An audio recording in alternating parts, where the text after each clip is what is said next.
This is Jason Kirkman, back with the Concealed Advantage Training, and I'm going to talk about right now the difference between target accuracy skills and defensive accuracy skills. Target accuracy skills are the skills that you develop through practice on the range.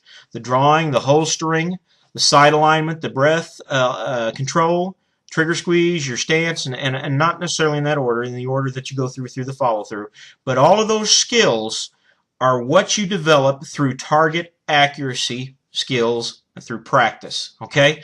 And the point, you want to build those up as much as possible, and I'm going to put up a picture here to show you this chart.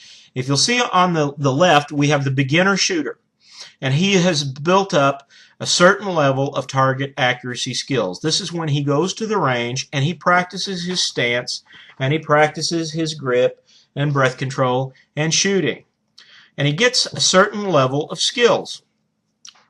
Now, what happens when he has to transition from target accuracy mode into defensive accuracy mode? His skills drop down.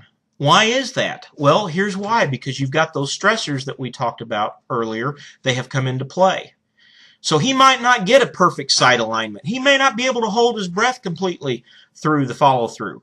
But some of that, as long as he keeps on practicing, some of it's going to become first and second nature to him. He's not even going to think about it. He's not going to even think about the flash sight picture. He's not even going to think about point shooting. He's practiced that. So he's developed a certain level of skills that come through memory and through muscle memory. So a beginner shooter, as you see on the chart, is going to have a certain level of defensive accuracy skills. Those skills are never going to be at the same level as your target accuracy skills. But as you practice over time, you'll be able to develop advanced target accuracy skills. And you'll see that, let's say a year down the road, on the second chart, those target accuracy skills have gone up a lot higher. And he's continued to practice. The shooter has continued to practice. He goes to the range once a week, maybe twice a week, maybe once or twice a month. And he has really developed those muscle memory and skills. Let's say this same shooter is put into a situation again where his life depends upon the type of skills that he has.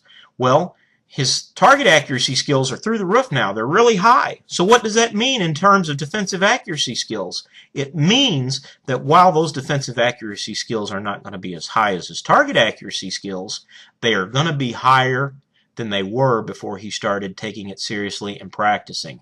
And what that means, and you'll see on the chart there, there's a defensive accuracy skills difference from somebody who is a beginner and from somebody who has continued to practice.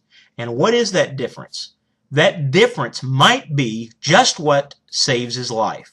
And that's why it is so important to practice, practice, practice.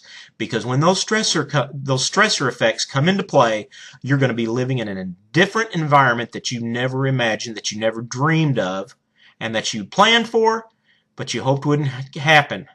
And because you've taken it seriously, because you've put these skills to the test on the range, you might just have enough to survive in a real-life situation.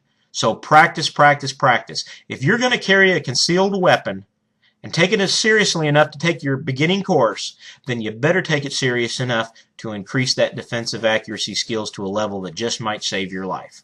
I'm Jason Kirkman. Thank you very much.